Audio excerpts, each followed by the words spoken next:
kenn nit moo leen jur kii ni nga ko jegee amul ku ko ni gën a jegee sëriñ Habib ak sëñ Mansour ak Alaaji Abdou dañoo jege sëriñ Touba si jaaji Malick Ousmane Mati Mbacké Alaaji Abdou safeetu ngañ ñang xëri Mbacké kii nag Cheikh Abdou Khadir baayam dafa laa bëggoon ndax deret tey lii mu ñëw ganisiwul dafay dëkk kii Tiwaawan la dëkk xandeer bu demee ci biir tukkiwul dafa ñibbi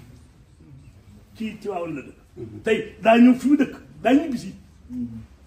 ca ñoogu Mati ak ma Laamin Mati ak Sëriñ bu Soobe ak soxna Fat Ñang kii daa ñibbi si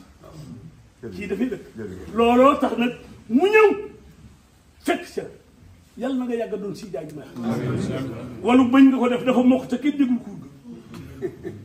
gumba bu la nee nañ tànnante bul nangu dafa jógi ci xeer boo nangoo bu toj ca bopp sabr ak kuse rasulilaay la fay fanaan ci ñaari maam yi képp ko xam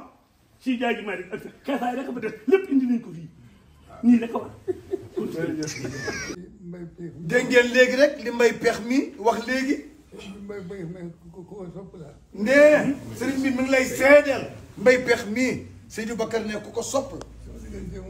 ne digganteem ak moom nag lu yàgg la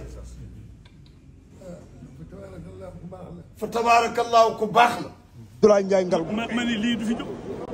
ba nii tukkee Abdoulaye Ndiaye Ngalgou la mu def ci jumaay si jaaji Malick waaw du fi jóg kët barki alxuraanul karim Serigne Touba day dox ci kër gu mag ci njaareem waaw xerub sàkket bu mu rom nga ne ko bul fàtte Issa Dieng ak waa këram jëfa tax taalibe day jëf nga ne ko bul fàtte Issa ak waa këram jëfa tax Abdoulaye jëf na ci Abdoulaye Ndiaye Ngalgou barki Seydina Mouhamad juma ji maa la wóor ku daan kaw ngay fi maa la wax loolu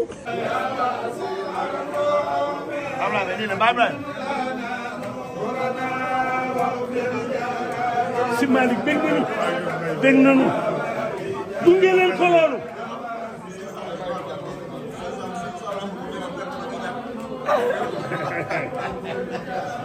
gunge leen ko loolu waaw gunge leen ko loolu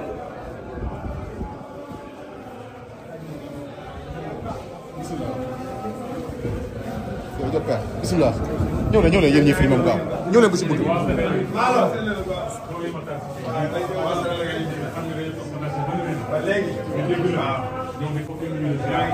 dégg nga li ñu ko gunge de